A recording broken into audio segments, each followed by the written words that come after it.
Putri Suryanti dengan NPM 2241110 dari kelas manajemen 22B. Pada kesempatan kali ini saya akan memberikan materi bahkan penjelasan tentang desain produk ataupun barang dan jasa. Di dalam desain barang dan jasa itu merupakan proses yang dilakukan oleh perusahaan sebelum bahkan setelah menciptakan suatu produk. Desain produk dan desain jasa ini merupakan hal yang akan dilakukan oleh perusahaan untuk menghasilkan produk baru yang dapat dijual kepada pelanggannya. Ini adalah konsep yang sangat luas, pada dasarnya menghasilkan dan mengembangkan ide melalui proses yang efektif bahkan efisien untuk menghasilkan suatu produk yang baru. Pada desain barang, perusahaan akan mengembangkan produk baru untuk dijual kepada pelanggannya ataupun customer. Desain jasa pada sisi lain itu merupakan tantangan karena umumnya mempunyai karakteristik yang unik. Satu alasan kenapa produktivitas itu dalam jasa begitu rendah adalah karena baik desain ataupun pengantaran produk jasa itu memasukkan adanya interaksi antar pelanggannya. Sedangkan desain barang dan jasa ini memiliki beberapa faktor yang mempengaruhi prosesnya seperti biaya, mutu, time to market, kepuasan customer ataupun konsumen, dan keunggulan kompetitif. Biaya merupakan faktor yang menyebabkan strategis desain membutuhkan dana ataupun biaya yang sering disebut dengan modal. Tanpa adanya dana yang cukup, strategi desain untuk diterapkan itu menjadi lebih sulit, bahkan tidak menjamin suatu keberhasilan. Mutu adalah kemampuan suatu produk untuk memenuhi kebutuhan ataupun keinginan pelanggannya. Kualitas produk harus menarik, bahkan bermanfaat bagi customer ataupun konsumennya. Sedangkan time to market itu merupakan lamanya waktu untuk diperlukan untuk proses pengembangan suatu produk dari ide produk hingga menjadi produk jadi. Ini adalah faktor yang penting dalam kompetisi berbasis waktu. Sedangkan dalam kepuasan konsumen, penting bagi produsen dan desain produk harus dapat memenuhi kebutuhan bahkan keinginan konsumennya. Keunggulan kompetitif adalah itu kemampuan perusahaan untuk merumuskan strategi untuk menciptakan suatu peluang keuntungan dengan memaksimalkan penerimaan investasi yang dilakukannya. Sedangkan aktivitas dalam desain produk dan jasa diantaranya itu untuk menafsirkan keinginan dan kebutuhan konsumen ke dalam syarat-syarat produk dan jasa, itu memperbaiki kembali produk dan jasa yang telah ada. Pengembangan produk dan layanan-layanan baru itu merumuskan sasaran mutu.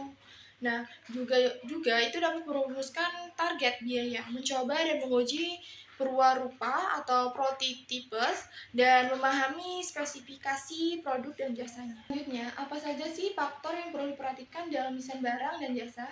Jadi, faktor-faktor yang perlu diperhatikan dalam desain barang dan jasa diantaranya itu globalisasi, konsumen, segmentasi pasar, kondisi lokal, teknologi, kebutuhan dan keinginan pasar, kepuasan konsumen, biaya produksi, bahkan kesuksesan bisnis, kebutuhan customer, ataupun preferensi deadline proyek. Selanjutnya, bagaimana globalisasi mempengaruhi desain barang dan jasa? Jadi, globalisasi ini mempengaruhi desain barang dan jasa melalui berbagai cara.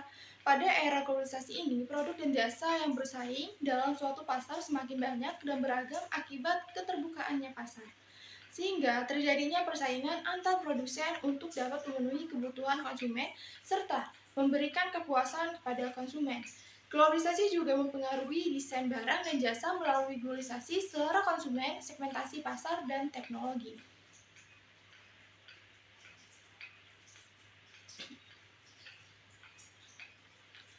Dalam desain jasa, globalisasi juga mempengaruhi strategi jasa, desain produk jasa, dan desain sistem pelayanan jasa.